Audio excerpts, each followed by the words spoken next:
Bonjour à tous et bienvenue sur Nyon Région Télévision pour une nouvelle émission sportive, une émission sportive très variée puisqu'on parlera de tchoukball, de football et de e-sport. E-sport, c'est la première fois qu'on en parle sur un plateau télé à Nyon Région Télévision. Nathan Roch et Hervé Raïs, bienvenue messieurs. Merci. Vous êtes tous deux joueurs de e-sport, alors deux jeux différents. Pour toi Nathan, c'est League of Legends. Pour toi Hervé, c'est plutôt Counter-Strike. Alors Hervé, est-ce que le e-sport, c'est un sport ? Alors, très bonne question, et c'est une question qui est très très débattue en ce moment. Pour moi je dirais que ça dépend. On a quand même pratiquement toutes les composantes d'un sport traditionnel. On a les heures d'entraînement, on a les coachs, on a même des analystes, on a les compétitions internationales, on a tout ça.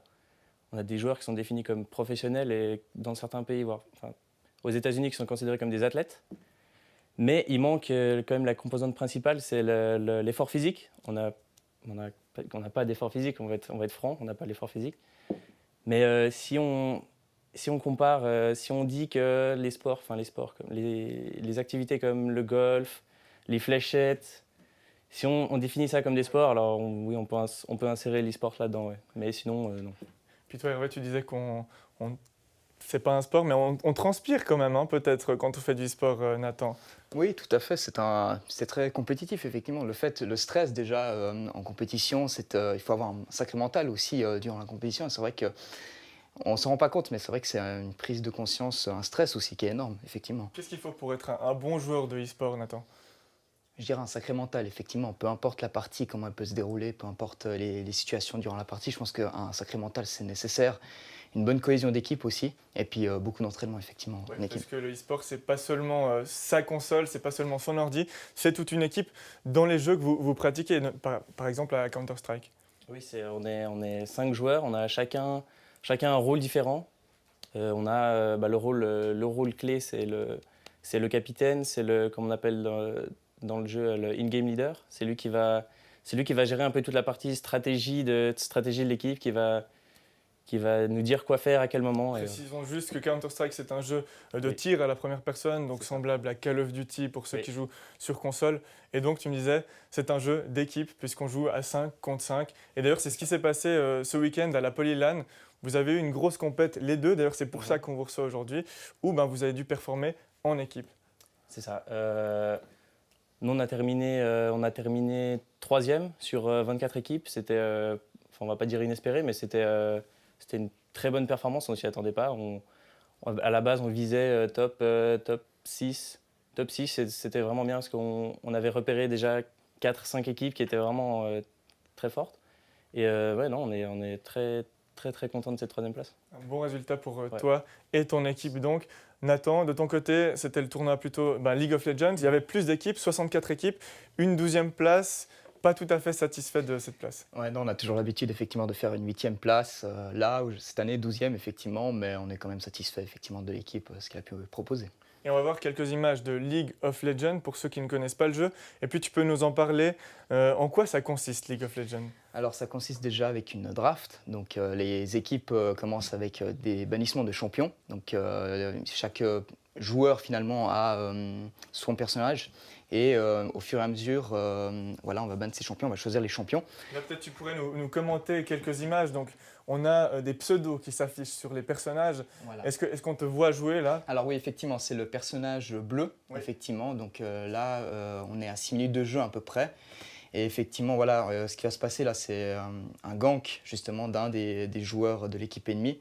Et puis du coup, là, vu que j'ai pas forcément de quoi me barrer de la lane, finalement, je vais tenter effectivement de kill le personnage qui est au top et puis on va réussir à s'escape comme il faut, quoi, finalement. Et on voit déjà ces équipes qui sont côte à côte. Est-ce qu'il y a une communication qui s'effectue entre les joueurs pendant la partie, Nathan ? Oui, il y a quelqu'un qui est désigné comme finalement la personne qui va coller tous les calls, que ce soit pour les objectifs et tout ça. Et puis c'est très important finalement parce que c'est ça qui fait la cohésion de groupe et puis c'est ça qui nous permet finalement de réussir les matchs finalement. Et ces images, elles n'étaient pas issues de la Polylan mais d'un tournoi précédent. On va voir justement quelques images de la Polylan avec toi, Hervé. Cette 3e place, parle-en-nous un petit peu plus. Comment ça s'est passé ? Est-ce qu'il y avait de la pression avant Alors, de commencer ? le match pour la 3e place, pas tellement, puisqu'on l'a remporté, c'était 16-3, il me semble.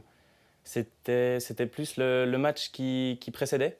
qui était beaucoup plus intense, qui était contre une équipe plus forte, contre laquelle on a gagné 16-13. Alors là, il me semble qu'on est sur le match. Je ne sais plus sur quel match on est. Est-ce qu'on a de la pression est-ce que c'est au final Alors, comme si on était avec une vraie arme et qu'on voulait vraiment pas se faire tuer? non, je dirais pas ça, mais on a la pression quand on a ce qu'on appelle dans les moments de clutch, où on est en infériorité numérique et qu'on a tout le monde qui vous regarde et qui espère que vous allez gagner, même en situation difficile. Et on a aussi la pression quand on est dans les moments clés du match, qu'on arrive vers la fin du match, parce que c'est la première équipe qui arrive à 16 rounds qui gagne. Donc quand on arrive vers les scores 15-13 comme ça et qu'on doit finir le match, là ça devient beaucoup plus stressant. Donc là on arrive sur le match serré dont je vous parlais. Et vous allez voir, quand on gagne, on est assez content là, à ce moment-là. Exactement, c'était une explosion de joie qui vous a permis de remporter la 3e place. Exactement. Et 500 francs. Et 500 francs, ouais, divisé par... on était 5 joueurs, Oui. donc voilà. C'est pas pour ça qu'on fait du Non, sport. absolument pas. Surtout en Suisse, c'est vraiment c'est des prize pools qui sont pas énormes. Et vraiment, on y va parce que c'est un moment qu'on apprécie tous. On se rejoint les 5 et on joue ensemble et on passe des bons moments. Mais il y a quand même des structures qui sont mises en place. Vous êtes dans 2 équipes, Absolute Frost et puis Fragbox, c'est ça. Donc il y a quand même des belles structures qui vous entourent, qui vous permettent de vous entraîner comme il faut. Donc il y a déjà quelque chose qui est mis en place d'un point de vue suisse. Non, tout à fait. Il y a effectivement les sponsors déjà qui nous permettent effectivement d'avoir pas mal de choses. Effectivement, nous personnellement chez Absolute Frost, on a la possibilité d'avoir un local effectivement avec des PC gaming. Effectivement, il y a les sponsors aussi qui peuvent nous payer les logements ou les déplacements pour les LAN. Donc c'est vrai que c'est important aussi les sponsors ici dans ce genre de moments. Voilà. Si on veut quelques chiffres, combien de temps est-ce que ça te prend toi, Hervé, pendant la semaine, voilà, les jeux vidéo et plus précisément Counter-Strike? Alors typiquement en jonglant entre l'uni et le jeu, je tourne autour des 15 heures par semaine. C'est vraiment l'objectif, quoi. 15 heures par Et semaine. les entraînements, si on peut les appeler comme Ouais. ça, comment est-ce qu'ils s'effectuent? Ils s'effectuent en équipe, chacun pour soi? Alors en général, on se retrouve en équipe. On essaye de se retrouver 4 soirs par semaine où on va... généralement, on se retrouve pour parler stratégie au début. Et ensuite, on va s'entraîner contre d'autres équipes qui font la même chose que nous, en fait, qui veulent s'entraîner sur une certaine carte, etc. Nathan, pour toi, les entraînements, comment est-ce que ça se passe? Est-ce que vous vous retrouvez aussi en équipe? Et si oui, combien de temps? Et puis, bien sûr, on imagine pour effectuer des stratégies aussi, parce que vu qu'on parle d'équipe, on parle de technique, de stratégie. Effectivement, c'est 2 fois par semaine pour nous de notre part et puis 2 heures minimum. Après, c'est vrai qu'en solo, on s'entraîne énormément beaucoup, effectivement, pour les champions et tout ça. Donc c'est vrai que c'est peut-être un petit peu différent par rapport à Counter-Strike, mais c'est vrai qu'on passe quand même minimum 4 heures par semaine en équipe. Et puis, est-ce qu'on fait la différence entre jouer en e-sport et jouer avec des amis quand on joue à la console, Hervé? Ah oui, totalement. On n'est pas dans le même état d'esprit quand on joue entre amis. Bon, quoi que ça dépend. Si on est mauvais perdant, on va quand même toujours vouloir gagner. Mais non, on réfléchit beaucoup moins. On réfléchit beaucoup moins stratégie et jeu d'équipe quand on joue entre amis. Pareil pour toi, Nathan? Oui, non, c'est vrai qu'il y a moins ce côté tryhard, je dirais, le fait de jouer vraiment pour gagner, effectivement, mais avec les amis, c'est plus pour le côté fun, effectivement. Il y a toujours quand même l'honneur qui est en jeu, j'imagine. Oui. Est-ce que vous avez déjà joué à d'autres types de jeux que ceux que vous jouez, Hervé? Oui, moi, avant Counter-Strike, je jouais justement à League of Legends.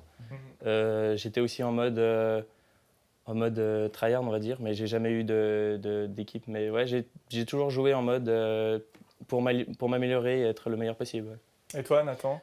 Du côté de Call of Duty, effectivement, on a fait des tournois en ligne et puis, ouais, justement, plus pour le plaisir, je dirais. Est-ce que, si on sort de ce côté plaisir, vous avez un objectif dans le e-sport, performer un jour à l'international? Est-ce que c'est quelque chose qui vous attire, Nathan? Ouais, j'ai 23 ans encore aujourd'hui, c'est un peu compliqué au jour d'aujourd'hui de percer. Déjà en Suisse, c'est compliqué parce qu'il n'y a pas beaucoup de structures qui permettent d'être professionnel. Donc au jour d'aujourd'hui, je dirais que je joue plus effectivement pour ce côté tryhard et puis cette ambiance finalement qu'on a dans les LAN qu'on ne retrouve pas forcément chez nous. Donc c'est plus pour ça. Donc si j'entends bien Nathan, il faut partir à l'international si on veut espérer peut-être un jour devenir le meilleur. Oui, et très jeune aussi. Ouais. 22, 23 ans, on est déjà considéré comme vieux dans ce milieu, enfin, si on veut espérer devenir professionnel. Donc ouais, il faut commencer très jeune et s'exporter à l'international. Ouais. pour finir, FIFA, vous connaissez, vous avez déjà joué également. Un petit peu, Vous oui. êtes bon? Non. Ça va. Bon, c'est pas votre tasse de thé, c'est peut-être Non. plutôt la mienne. On va continuer avec du foot. Merci messieurs d'être venus sur le plateau. Merci. On va continuer avec du foot et le reportage du jour qui est consacré au FC Genolier-Beugnin qui jouait hier soir une demi-finale de Coupe Vaudoise que l'équipe a malheureusement perdu sur le score de 3-2 face au Puy Football. On regarde le reportage. Merci beaucoup.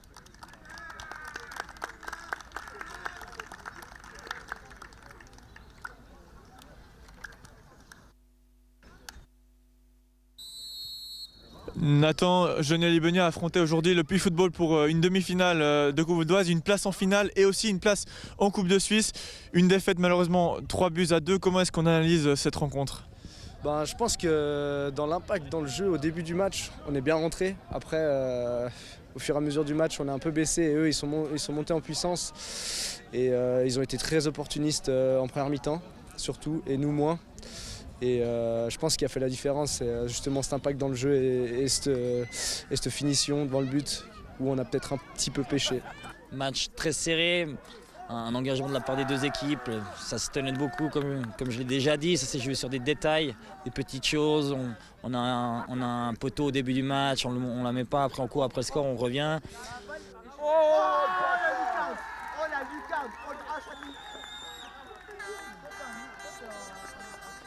On prend le 2-1, 3-1 sur un autogol, on revient à 3-2, à la fin on se sauve peut-être un but nous-mêmes, donc plein de petits détails qui ont fait la différence et qui font que Puy a fini devant à la fin du match. Qu'est-ce qu'il aurait fallu peut-être mieux faire aujourd'hui, notamment peut-être gérer un peu mieux ses entrées en première et en deuxième mi-temps notamment? Ce qu'on a dû faire, c'est peut-être gérer un peu mieux les temps faibles, éviter 2-3 petites erreurs comme sur le premier goal, un coup franc aussi loin que ça, on doit éviter de prendre le but. Mais je ne peux pas leur reprocher grand-chose, ils ont bossé, ils ont toujours cru jusqu'à la fin, on a essayé, on n'a pas pu. Sur un terrain compliqué à jouer aussi, qui ressemble en quelque sorte à celui de Beugnin, à synthétique, où ça allait à gauche, à droite, parce qu'on n'a pas tellement le temps de poser le jeu.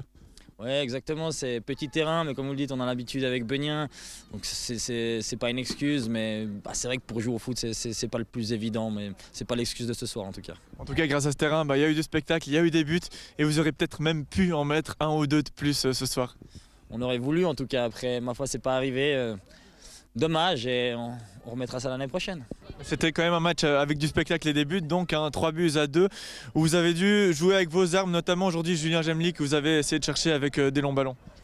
Oui, pas que, c'est surtout aussi en déviation les ailiers, etc. Et ça n'a pas beaucoup fonctionné parce que je pense, terrain petit, difficile de chercher la longueur sur ces déviations. Et c'était pas facile. Alors qu'est-ce que vous aurez pu faire de mieux si on vous écoute? Le plan de jeu, déviation n'a pas bien fonctionné, comment il fallait procéder? Alors ça c'est une bonne question parce que si je l'avais, je pense qu'on aurait pu faire quelque chose, mais je pense aussi qu'on aurait dû finir beaucoup d'occasions, beaucoup. Déjà pas mal pour un match comme ça qu'il faut finir et puis que je pense qu'on a pêché à ce niveau-là.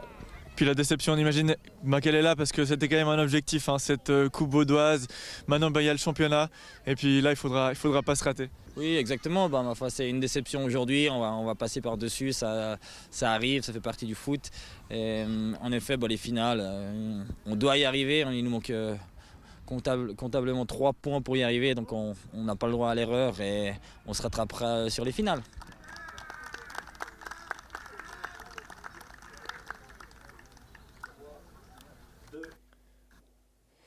Et après le tchoukball, le football avec le Nyon Tchoukball Club, Jérémy Esteves et Grégoire Hurlimann, bienvenue. Merci. On va aborder justement ce sport. Comment et quand vous est venue cette passion? Jérémy, peut-être? Oui, alors c'était en 2006, lors d'un camp d'été, c'était en fait des Olympiades pour enfants. Et à l'époque, il y avait le tchoukball comme discipline. C'est là que j'y ai découvert le sport. Et comme le club de Nyon allait être fondé peu longtemps après, ils ont fait pas mal de publicité à ce moment-là et c'est là que j'ai découvert le club. Grégoire, pour toi, tu as découvert ce sport, j'imagine, un petit peu plus tard. Tu n'as pas commencé le tchoukball à l'âge de 4 ans. Non, j'ai commencé en 2012. En fait, c'était le festival des sports à Colovray, donc à Nyon. Et puis, je connaissais tous les sports sauf le tchoukball. Et du coup, j'ai été assez curieux. Je suis allé voir ce que c'était. Et puis tout de suite, ça m'a accroché. Et puis 3 jours plus tard, j'ai fait mon premier entraînement. Qu'est-ce qui te plaît justement dans ce sport qu'est le tchoukball? Déjà, le fait qu'on ne peut pas être tout seul, on ne peut pas jouer tout seul. On a besoin de toute l'équipe, de tous les joueurs pour pouvoir aller marquer des points. Donc ça, j'aime bien le fait de pouvoir être dans une équipe qui est soudée et solide. J'ai toujours préféré être dans des sports collectifs que dans des sports individuels. Et voilà, c'est surtout ça que j'aime. Et le tchoukball, c'est vraiment un sport qui se veut intégrateur, puisqu'il y a une particularité aussi, c'est que c'est un sport mixte. Donc on a hommes et femmes dans la même équipe. Voilà, oui. Il y a par exemple une règle au tchoukball en compétition officielle suisse, c'est que si on n'a pas dans une équipe la mixité, par exemple une fille sur le terrain, l'équipe a des points de pénalité. Donc c'est assez intéressant. Et donc c'est à Nyon, c'est dans cette optique-là qu'on joue, c'est pour le plaisir, j'imagine, plutôt que la compétition, Grégoire. Un peu des deux. On essaye d'être compétitif tout en se faisant plaisir. Donc en termes de compétition, oui, c'est clair, on arrive au match, on a envie de gagner à tout prix. Oui, on a envie de gagner, mais on est aussi là pour s'amuser. Mais c'est normal parce que le plaisir, il vient en gagnant. Et puis, c'est ce que vous avez fait pendant toute cette saison. Vous étiez dans un groupe de 5 équipes et vous avez terminé premier. Parle-nous rapidement de ce premier tour qui a été une réussite. Oui, alors voilà, en Ligue B, depuis 2 saisons, on joue en des ligues régionales. On est en Ligue Ouest et on a fini premier face au reste des équipes genevoises. Et puis maintenant, ce qui vous reste, c'est les playoffs. Et là, c'est hyper important, il faut être bon, Grégoire. Oui, c'est des matchs avec beaucoup plus de pression parce que avant, si on perdait un match, c'était pas trop grave, on avait d'autres matchs pour rattraper. Là, maintenant, on a des playoffs, on est au meilleur des 3 matchs. On a gagné le premier match de notre demi-finale, mais il faudra gagner le deuxième. Et c'est des matchs avec beaucoup plus de pression. Si on perd, après c'est plus difficile. On réaffronte aussi plusieurs fois le même adversaire, donc l'adversaire nous connaît mieux. Nous aussi, on le connaît mieux, et puis c'est des matchs beaucoup plus tendus. Effectivement, vous êtes au premier tour des playoffs. Vous avez affronté Val-de-Rue à domicile la semaine passée. Demain, vous allez là-bas. Après cette victoire 78-65, si vous gagnez le match là-bas, c'est bon, vous passez en finale des playoffs. Voilà, oui, on passera en finale si on gagne demain. L'autre finaliste est déjà connu, c'est Delémont. Et on attend avec impatience demain soir pour pouvoir débattre cette rencontre.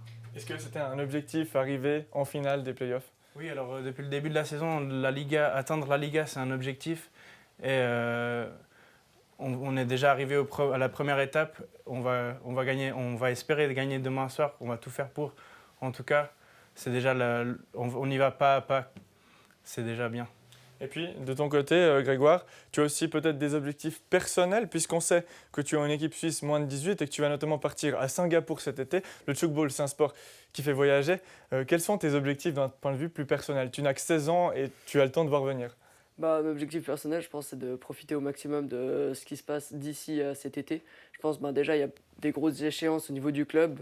Je pense que si on peut avoir encore des beaux moments avec l'équipe en club, ça peut être sympa. Et puis dès que la saison sera terminée, là, je pense on pourra plus se concentrer sur ce qui se passera pour Singapour. On va voir encore quelques images du sport et de votre équipe notamment. Le tchoukball, c'est un sport où il faut tirer donc sur ce trampoline et ça va un peu dans tous les sens. Pourquoi est-ce que ça va dans tous les sens? Voilà, oui. En fait, il y a les 2 trampolines, on les appelle des cadres, de chaque côté du terrain. Et il n'y a pas de camp en fait. N'importe quelle équipe peut tirer sur n'importe quelle trampoline. Et donc ce sport est un peu imprévisible, il faut être très bien en place tactiquement aussi, Grégoire. Oui, parce que en fait, c'est l'autre équipe qui, quand une équipe a la balle, elle l'a, c'est-à-dire qu'on ne peut pas aller intercepter la balle. Donc elle va tout faire pour essayer de marquer un point, donc nous faire bouger le maximum sur les 2 cadres. Et donc ils doivent tirer sur le cadre, puis la balle doit rebondir en dehors de la zone. Et puis, là, ce n'était pas le cas, visiblement. Donc là, c'est un point donné à l'autre équipe, en effet. Mais du coup, oui, on essaie de mettre hors de position l'autre équipe. Donc ça fait beaucoup bouger, ça fait beaucoup courir. Donc c'est normal que ça parte dans tous les sens. Et donc c'est aussi très tactique en vous entendant. Si on est en place tactiquement, on n'a pas besoin d'avoir un énorme physique pour gagner une partie. Est-ce que c'est juste si je dis ça?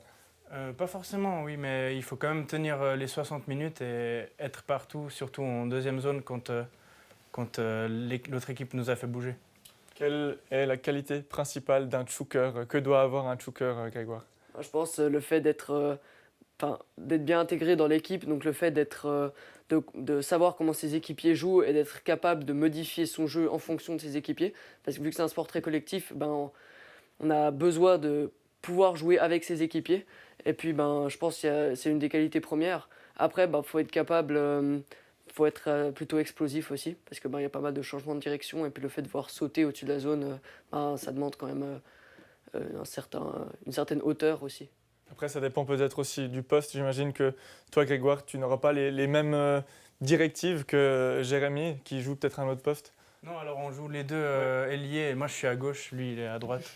Voilà. Très bien. Au milieu, quand même, il y a peut-être d'autres profils. Il y a des centres cadres, oui, qui sont plus à même de défendre. Enfin, ils défendent plus souvent que les ailiers, mais souvent, on est tous quand on a la balle, on est en attaque tous et inversement. Et voilà, le gros match, on va le rappeler, c'est vendredi soir au Val-de-Rue. Si vous gagnez, vous passez en finale des playoffs. C'est tout ce qu'on vous souhaite. Merci beaucoup d'être passé sur le plateau. Merci. Quant à nous, on se retrouve la semaine prochaine pour une nouvelle émission remplie de sport. Ciao.